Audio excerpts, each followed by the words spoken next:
Dans une petite chambre d'hôpital nichée au dernier étage du centre pédiatrique de Toulouse, le silence pesait comme un manteau de plomb. Alia, 8 ans à peine, luttait contre un cancer qui rongeait son corps fragile avec la cruauté d'un voleur de rêve. Sa peau, translucide sous la lumière blanche, contrastait avec les câbles et perfusions qui l'enchaînaient à ce lit devenu sa prison. Chaque respiration était un miracle, chaque battement, une victoire. Elle ne pleurait plus. Elle ne se plaignait jamais. Pourtant, elle savait. Tout le monde savait. Il ne lui restait que quelques jours, peut-être quelques heures, mais au cœur de cette détresse, un espoir brûlait encore dans ses yeux fatigués. Rencontrer Snoop Dogg, l'artiste qu'elle adorait en secret, ce géant du rap américain qu'elle imitait en riant, même entre deux traitements douloureux. Elle l'appelait son tonton du courage. Ce souhait, simple en apparence, résonnait comme un cri face à l'inéluctable. Pour Alia, Snoop n'était pas qu'une célébrité. Il représentait la liberté, la force, et cette idée folle que même les plus faibles peuvent être grands. Et ce rêve, ce dernier souhait d'enfant, allait déclencher une série d'événements que personne, pas même le destin, n'avait anticipé. Les jours passaient dans une lente agonie. Le père d'Alia, Karim, ancien mécanicien devenu père à plein temps, restait jour et nuit à son chevet, les yeux cernés par la fatigue, les mains usées par l'impuissance. Il voyait sa fille dépérir sous ses yeux, et chaque sourire qu'elle lui adressait lui brisait un peu plus le cœur. Mais jamais elle ne cessait de croire. Un matin, d'une voix à peine audible, elle lui murmura « Papa, si tu lui écris, il viendra. Il aide les gens, Snoop. » Karim étouffa ses larmes. Il savait qu'il n'avait rien à perdre. Alors cette nuit-là, dans le silence troublé seulement par le bip régulier du moniteur cardiaque, il prit une vieille feuille, un stylo mordillé, et raconta l'histoire d'Alia. Il décrivit son courage, ses rêves volés, et cette flamme qui brillait encore dans ses yeux. Il posta la lettre en ligne sur un forum, presque machinalement.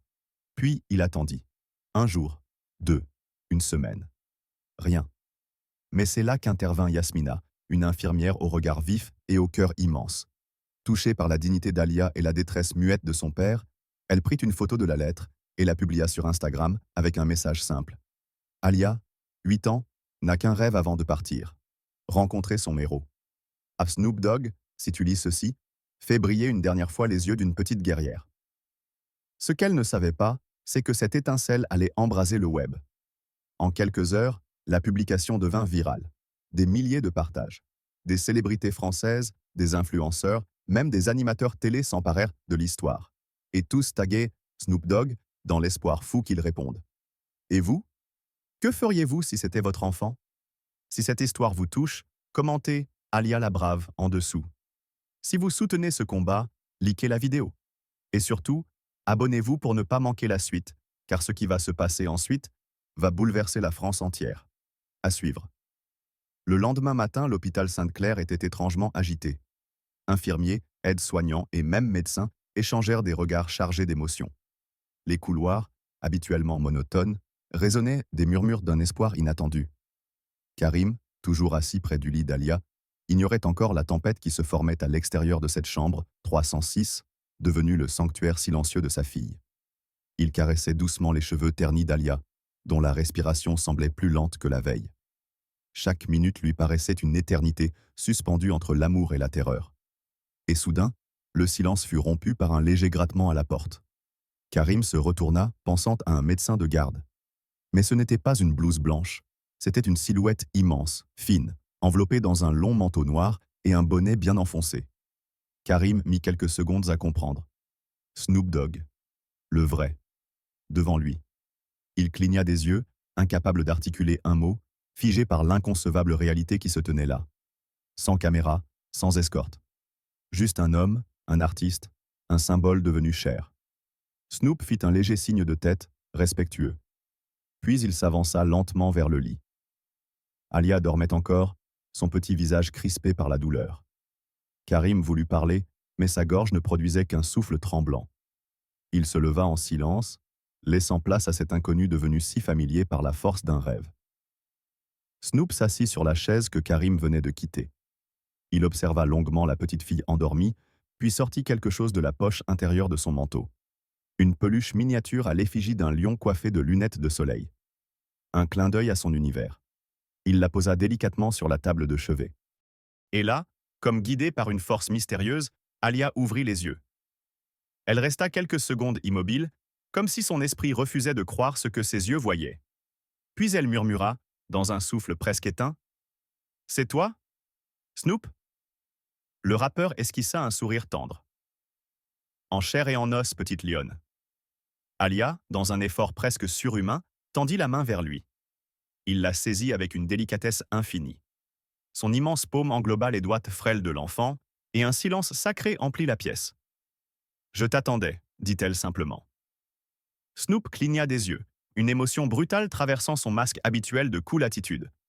Il ne répondit pas tout de suite. Puis, d'une voix grave mais douce, il lui murmura.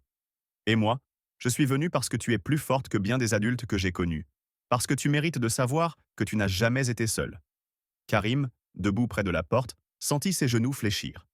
Il se rattrapa à la poignée, les larmes débordant sans bruit. Toute la souffrance des mois passés se dissipait lentement, remplacée par quelque chose de plus grand. Une sorte de paix. Une lumière fragile, mais réelle. Pendant plus d'une heure, Snoop resta avec Alia. Il ne parlait pas beaucoup. Il écoutait. Il posait des questions simples, riait doucement à ses réponses faibles mais pleines de malice. À un moment donné, Alia, rassemblant ses dernières forces, lui demanda « Tu crois que je peux devenir chanteuse, moi aussi ?» Et sans hésiter, Snoop répondit « Tu es déjà une star, Alia. Tu viens d'écrire le morceau le plus puissant que j'ai jamais entendu. » La nuit tombait lentement sur Paris. À travers les vitres de la chambre 306, les lumières orangées de la ville clignotaient au loin, comme des bougies allumées pour une veillée silencieuse. À l'intérieur, l'ambiance était presque irréelle. Alia, éveillée mais exténuée, tenait encore la main de Snoop, comme si ce simple contact suffisait à la maintenir entre deux mondes.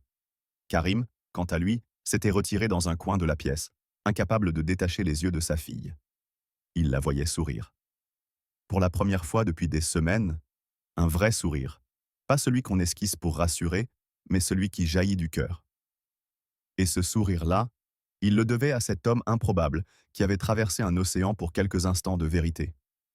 Soudain, une infirmière entra précipitamment. Elle balbutia une excuse, visiblement bouleversée. Dans ses mains, un téléphone, tendu vers Karim. « C'est... pour vous.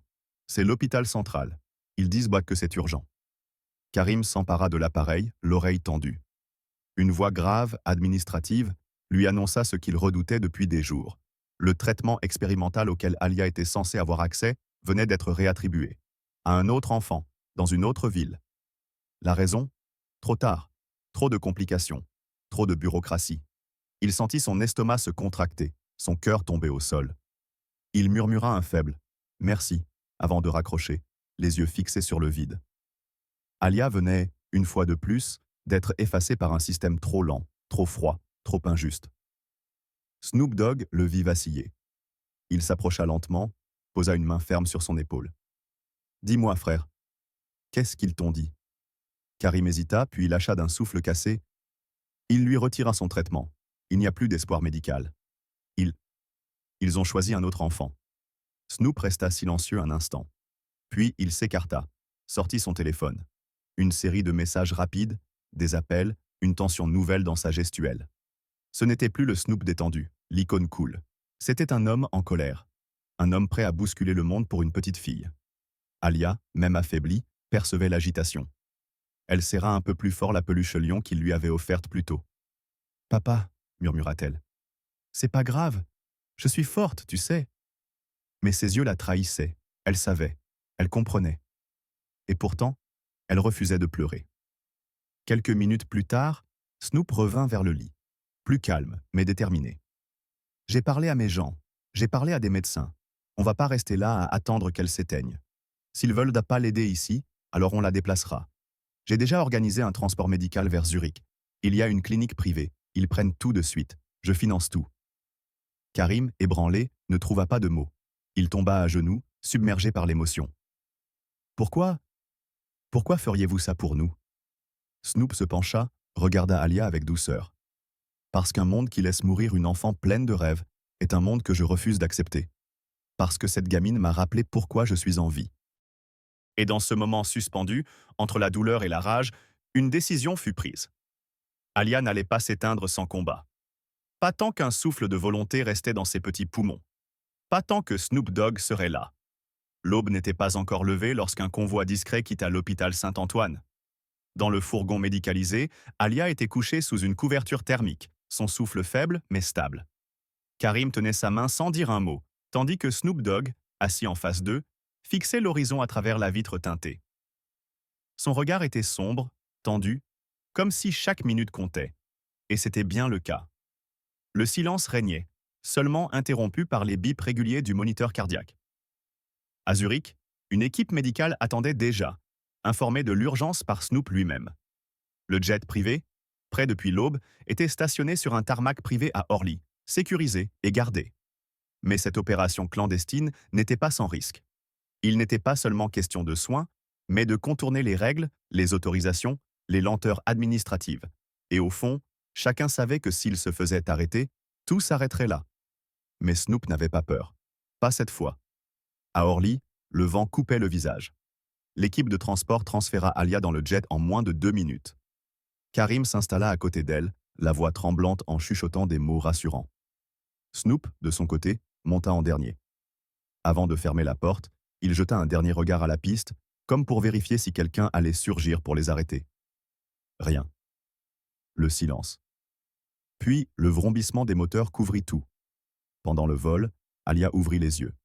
Faiblement. Mais ils brillaient d'un éclat nouveau. « On est où ?» murmura-t-elle. « En route vers un endroit où tu vas guérir », répondit Snoop en souriant.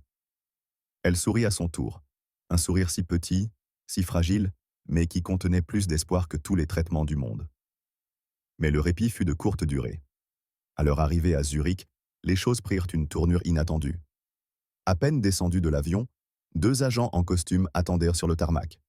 Des représentants des autorités suisses. Quelqu'un, quelque part, avait parlé. L'affaire n'était plus un simple transfert médical. Elle était devenue politique. « Monsieur Broadus ?» demanda l'un des hommes. « Vous devez nous suivre. Ce vol, ce transfert ?» Tout cela n'était pas autorisé. Snoop ne répondit pas tout de suite. Son regard se posa sur Alia, encore inconsciente, transportée vers l'ambulance par les médecins. Il soupira, puis leva les mains lentement. « Si c'est moi que vous voulez, je viens, mais laissez-la être soignée. Laissez-la vivre. » Karim accourut, furieux. « Vous ne comprenez pas? Cette petite fille n'a que quelques jours devant elle. Vous allez vraiment l'empêcher d'avoir une chance ?» Mais les hommes en costume restèrent de marbre. La tension monta d'un cran. C'est alors qu'un médecin de la clinique arriva en courant. « Nous avons reçu la patiente. Elle est en soins intensifs maintenant. Il est trop tard pour la refuser. Elle est sur notre territoire, et selon la loi suisse, nous avons le devoir de la traiter. » Un court silence. Puis un des agents fit signe de la main. « Très bien. Mais vous, monsieur Broadus, restez à disposition. » Snoop hocha la tête. Karim courut vers l'entrée de la clinique, laissant Snoop derrière, entouré par 2 agents. Mais dans ses yeux, il n'y avait pas de peur. Il avait fait ce qu'il fallait. Même s'il devait tout perdre, il avait donné à Alia une dernière chance. Et ça, personne ne pourrait le lui enlever. Dans la chambre blanche de la clinique privée à Zurich, une lumière douce filtrait à travers les stores mi-clos. Le silence n'était brisé que par les chuchotements des machines médicales, comme un souffle discret de l'espoir suspendu. Alia reposait là, immobile mais vivante, branchée à une perfusion, son petit torse se soulevant faiblement à chaque respiration. Son visage était pâle, creusé par la fatigue, mais ses paupières s'agitaient comme si elle rêvait encore. Karim, les yeux cernés, ne quittait pas son chevet. Il avait refusé de dormir. Depuis l'atterrissage à Zurich, son monde tout entier s'était figé autour de cette chambre. Un médecin était venu plus tôt, annonçant prudemment que les premières analyses montraient une légère amélioration. Mais rien n'était encore joué. Chaque seconde comptait. Pendant ce temps, dans une salle attenante, Snoop Dogg faisait face aux autorités suisses. Le procureur cantonal, visiblement tendu, feuilletait un dossier devant lui. « Monsieur Broadus, ce que vous avez fait est illégal. Vous avez organisé une évacuation sanitaire non autorisée, traversé plusieurs frontières avec une mineure gravement malade, sans aucun visa médical valable. Vous risquez gros. » Snoop ne broncha pas. Il planta ses yeux dans ceux du procureur. « Ce que je risque ? Rien comparé à ce qu'elle risquait si je n'agissais pas. Si vous voulez m'arrêter, faites-le. Mais n'empêchez pas une enfant de vivre. » Un silence pesant s'installa. C'est alors que la porte s'ouvrit à la volée. Une infirmière entra, haletante. « Elle est réveillée. » Elle demande Monsieur Broadus. Les yeux de Snoop s'écarquillèrent. Sans attendre la permission, il se leva et sortit, laissant les papiers, les menaces et la loi derrière lui. Il entra dans la chambre et un sourire se dessina sur ses lèvres en voyant Alia, faible mais éveillée, lui tendre la main. Tonton Snoop, tu m'avais promis, souffla-t-elle. Et tu es venu. Il s'approche, pose sa main sur la sienne. Je t'avais promis que tu ne serais jamais seul, et je ne romps jamais mes promesses. À ce moment-là, Karim ne put retenir ses larmes. Sa fille était vivante, et c'était grâce à un homme que tout le monde croyait distant, inatteignable. Mais il était là, présent, humain. La nouvelle fit rapidement le tour des réseaux. Des images de Snoop Dogg quittant la salle d'interrogatoire, des extraits de sa déclaration de sa présence auprès d'Alia furent partagés des milliers de fois. Les hashtags Alia la Brave et Justice pour Snoop explosèrent. Une vague de soutien se leva, non seulement pour l'enfant, mais aussi pour l'homme qui avait osé défier les règles au nom de l'humanité. Et maintenant, c'est à vous de faire entendre votre voix. Si vous pensez que Snoop a fait ce qu'il fallait, laissez un dans les commentaires. Si vous soutenez Alia dans son combat, tapez Alia la Brave en commentaire et partagez cette histoire autour de vous. Parce que parfois, la vraie justice, c'est celle qu'on invente quand le système oublie l'essentiel. Les jours suivants furent marqués par un étrange calme avant la tempête. À la clinique de Zurich, Alia reprenait peu à peu des couleurs. Sa voix retrouvait de la force, ses yeux, de l'éclat. Karim passait ses journées à son chevet, incapable de croire qu'elle était toujours là, que le pire avait été évité, du moins pour l'instant. Snoop Dogg, quant à lui, avait disparu de la clinique, officiellement pour régler des affaires juridiques. Mais la vérité était plus sombre. En coulisses, le ministère de la Justice française, sous la pression des médias et des lobbies de médicaux, avait lancé un mandat d'arrêt international contre lui. L'accusation, enlèvement, mise en danger de la vie d'une mineure, franchissement illégal de frontières, les images de Snoop portant Alia dans ses bras, traversant la piste de l'aéroport sous la neige, étaient devenues virales. Mais pour les autorités, c'était un affront à leur autorité. Un symbole de désobéissance civile qui ne pouvait rester impuni. Snoop le savait. Il avait été averti.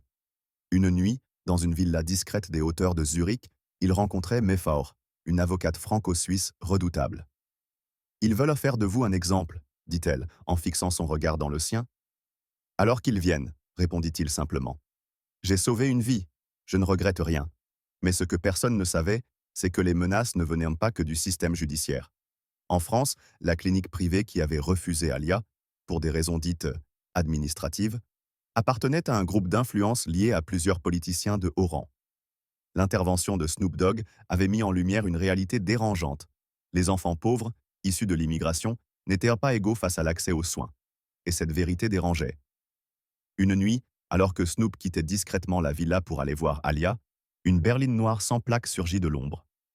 Deux hommes encagoulés en descendirent. Le premier mot fut un avertissement. Le second, un coup de crosse dans les côtes. Snoop s'effondra, sans un cri. Il se réveilla dans une chambre obscure, menotté à une chaise. Son téléphone, son passeport, ses papiers avaient disparu. Un homme en costume entra, sans se présenter. « Vous avez causé du bruit, monsieur Broadus. Trop de bruit. Il serait temps de disparaître. » Mais Snoop sourit. « J'ai connu des cartels. Des rues où une erreur vous coûte la vie. Et vous croyez que je vais plier devant des hommes en cravate ?» Il savait qu'ils essayèrent de le faire taire. Mais ce qu'il ne comprenait pas, c'est qu'il n'avait plus rien à perdre. Il n'agissait pas pour la gloire, ni pour les caméras. Il agissait pour une petite fille qui, contre toute attente, respirait encore grâce à lui. Et au même moment, à la clinique, Alia ouvrait les yeux brusquement. « Papa, tonton Snoop n'est pas venu ce matin. » Karim sentit son cœur se glacer. Il comprit que quelque chose n'allait pas.